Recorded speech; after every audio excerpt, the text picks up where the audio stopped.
Rencontre avec 100 Africains. Aujourd'hui, je suis avec Cyril Baldé de la Vision Guinée. Bonjour, bonjour à toutes, bonjour à tous. Très heureux d'être là aujourd'hui.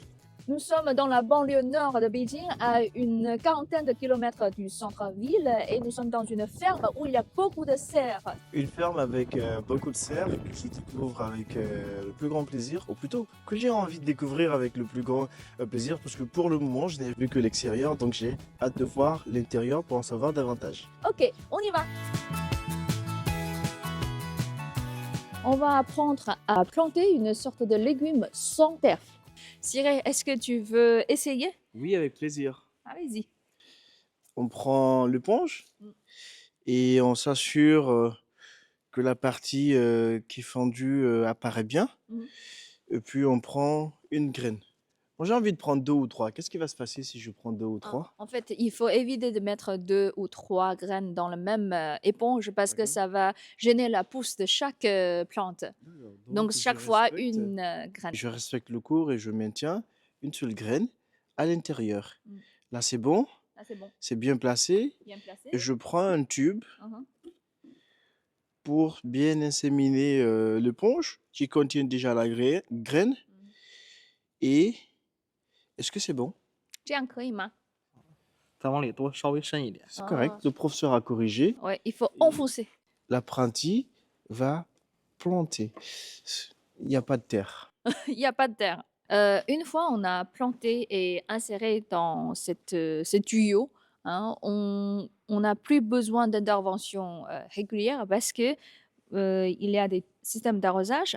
En fait, de temps en temps, on ajoute des nutriments dans l'eau de robinet et puis la plante va pousser naturellement.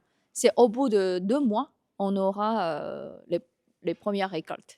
D'accord. Donc, il faut bien noter que celui-là, c'est moi qui ai planté et je serai là pour la récolte.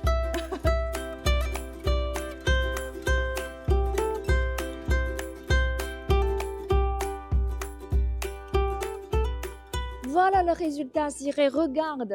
Alors, c'est pas le résultat de notre travail à nous, hein, c'est le résultat de la récolte qui a été faite il y a 2 mois, du travail qui a été fait il y a 2 mois. Voilà, donc il faut attendre 2 mois pour voir ce qu'on a planté aujourd'hui. Mais par contre, Cyril, est-ce que c'est inspirant cette méthode de plantation?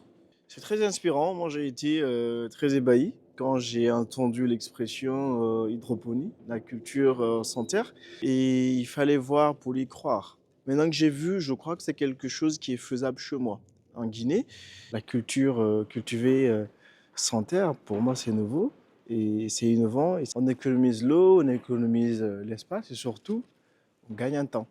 On sauve les plantes puisqu'elles ne sont pas attaquées par des insectes, et Des tout ce qui maladies. s'ensuit, des maladies. Donc, ils peuvent détruire la récolte et tout, détruire les fruits ou les légumes issus de plusieurs jours ou de semaines de travail. C'est quelque chose de salutaire.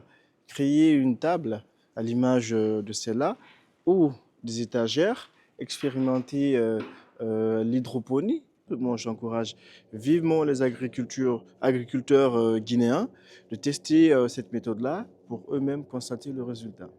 En fait, dans cette ferme, on n'a pas le temps de tout visiter, hein, mais il faut dire que pour accélérer un peu les récoltes, il y en a plusieurs méthodes. Il y a la plantation sans terre, il y a aussi la plantation sous serre. Par exemple, en hiver, les fraises sont très appréciées par les consommateurs chinois. Et donc, avec la plantation sous serre, on peut récolter 2 fois en hiver. C'est génial ça. Petite surprise, une journée à la ferme dans la banlieue de Beijing, au Pékin. On essaie de découvrir une ferme qui pratique la culture sous serre. Voilà.